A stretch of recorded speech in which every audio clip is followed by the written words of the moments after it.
Helly and welcome back to my YouTube channel. In case you like me and my videos, make sure that you're subscribed to my channel and you also hit the notification bell so that you get notified every time when I post a new video. In this video, I'm going to help you guys understand how we read and interpret classics in 5 steps. And in case you want to read classics or you do read classics but do not really get what they are talking about, this is the video that you should definitely watch. The first tip will be to watch the movie before the book. And this is a tip that I give only in the cases of classics. It's sometimes not possible to interpret everything that is going on in the book unless you have watched the movie. I watched the movie of Pride and Prejudice and Wuthering Heights first, and then I read the books. So when I read Pride and Prejudice for the first time, I did not understand it completely. When I read Wuthering Heights for the first time, I did not understand anything at all because there was an abundance of Catherines and I wasn't understanding what's the deal going on. So next I watched the movies, and after watching the movies I got the concept of it, and then when I picked up the books it was really easy for me to read and understand. And at that point of time I was thinking, why did not I understand these things earlier? Because they were so simple. But for some reason this just happens in the cases of classics, and it's better to watch the movie first and then read the book than not to read the book at all, or worse, to read the book and not understand anything about it. Secondly, pick up classics that are thin, especially when you are beginning, because the fat classics have a lot of unnecessary details which are not really required to read or understand. When you are already struggling to understand classics, unnecessary descriptions are the last thing that you want to entertain because they just complicated the whole thing without any use of it. The thing is, the classics are mostly from the Victorian era, and in the Victorian age, books did not come out published at once. They were quarterly or monthly, printed in newspapers, and there would be pages allotted for the book's script. Now, if the writer writes only 1 page and he has 3 pages allotted to his section, he cannot really sell it.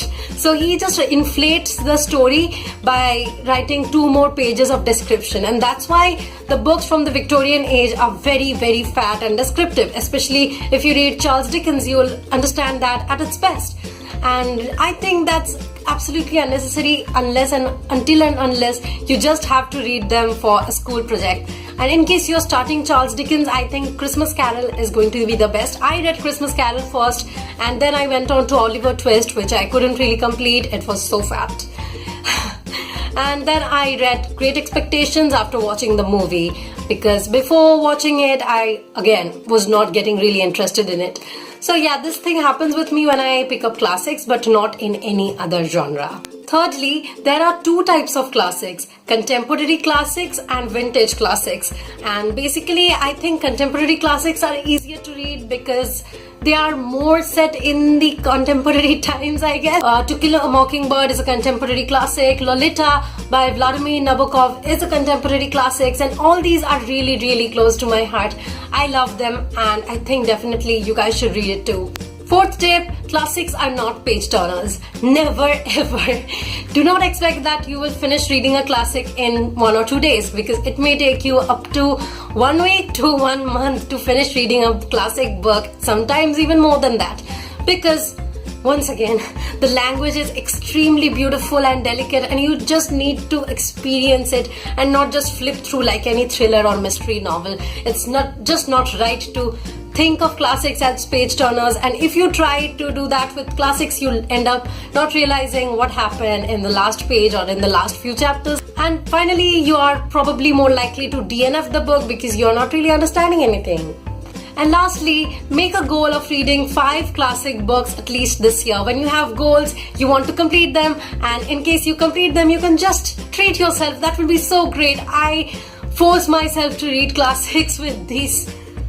I literally force myself to read classics. Reading classics is extremely necessary if you are a book lover or pursuing English graduation. And if you do not like reading classics, I don't think that will be very good for you. So make sure that you read classics. Make sure that you are keeping these 5 tips of mine in mind. If you like this video, give it a big thumbs up. Don't forget to comment below with your favorite classic of all time. I'll be back with another video next week. Till my next video, bye bye.